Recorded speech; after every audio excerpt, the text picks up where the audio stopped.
Can you drift a supercar in Forza Horizon 5? Let's find out in this video. My name is Nikolai, and this is Joyshift. I like to film and build cool cars in Forza Horizon 5. If you're new here, consider subscribing and hitting the bell icon so you can always be the first one to watch new videos. We're going to learn a whole lot about cars, we're going to customize them, we're going to drive them, and just have a lot of fun with them. Let's go ahead and jump into this video. What's up, guys? So today, we're going to try and turn this Apollo IE hypercar into a drift car. So let's go ahead and head over into upgrades and tuning, and what we're going to go ahead and do is toss some drift tires on this car because I think this has enough power definitely to drift. I mean, it's at like 900 horsepower. So all we're going to do is our tires, and then we're going to put some drift springs and dampers on this car. That's all I want to do, because what's interesting about this car and why I chose this one is I feel like this car has so much control and it's a really raw power delivery. So I think this car is going to be really nice for drifting, although the problem is this car has so much mechanical grip just naturally through the chassis that it's not going to be easy to kick it out, but we'll see. And it's also very precise, so once you do kick it out, you really need to know what you're doing, and it can be quite the challenge to actually drive this car. Let's see if we can actually kick it around this corner. And okay, so the interesting thing here that I just noticed there is it's so grippy as a car, but since we're putting drift tires on the car, it's throwing off all of the balance, which is not good. But I think it's going to be fun because this is a game and not real life. We can do things like this, but I'm just going to kind of sway it side to side. This is really weird because the car has so much grip just naturally, but then we're like tossing this drift suspension on the car, drift tires. It's kind of offsetting everything. So I'm very curious. I think what we're going to go ahead and do is head over to a roundabout where we're going to be able to really test it out and see, can we kick it out and can we sustain a drift? That's my main thing. I really want to be able to sustain a drift because you can theoretically drift this car on stock suspension and stock tires, which are going to have a lot more grip than these. But when you have a super grippy tire, the car just wants to snap back and forth, and it's really hard to maintain a drift. I mean, you can definitely kick it out and correct it, but to actually hold a drift, that is very difficult. So now that we're approaching this roundabout here, let's go ahead and practice here first, and then we'll head over to the mountain road later in this video. So I'm just gonna try and clutch kick it and see if we can pop it out. Okay, so it's definitely we're able to maintain it, but it is hard on the steering wheel. I'm really having to fight the wheel a lot just to keep it straight.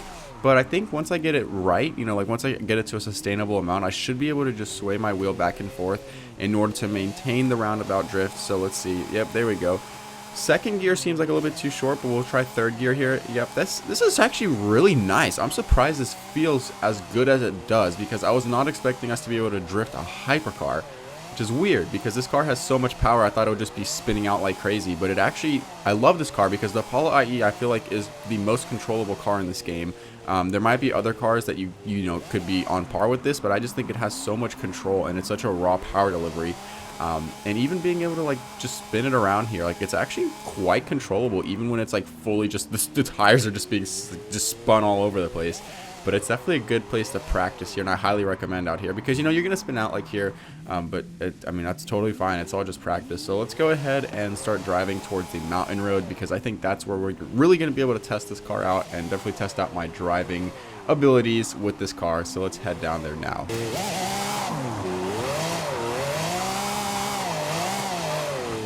I'm really loving this because look, kick it out and it's controllable. It is so smooth through the transitions. Let's try it one more time here. Clutch kick it and then look, it's just so controllable and it's such a raw power delivery that you just feel it. Like it's very linear, and that's what I think what makes this car so good. And also the fact that this car just has so much grip naturally. Like look at this, I'm able to still just drive through these corners and have so much grip throughout them. But when I want to kick it out, I can. Now granted, is it easy? No, but if you practice it, I think this car can be really fun to drive because you can drift it, you can grip it. I mean, what can this car not do?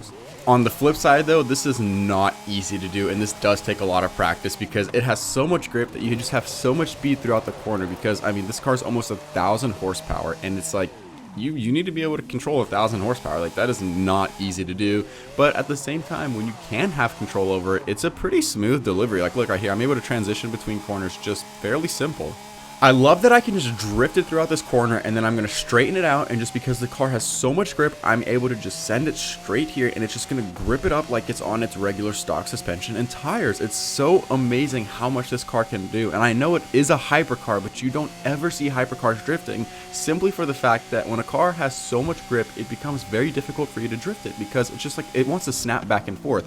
But this car, it still maintains everything that it has for the most part. Like, granted, it's not as grippy anymore because obviously it's not on a grippy tire, but it's still, just because in its natural form, is a very grippy car. So it's super cool, and I definitely do like the way this car feels. If you have other cars in the game that you want me to try out, maybe I can do a drift build, an off-road build, just something out of the ordinary that's definitely unique, please do make sure to comment it down below. I would love to check it out. But other than that, if you did enjoy this video and want to see many more just like it, please do make sure to like, comment, and subscribe. We'll see you in the next one.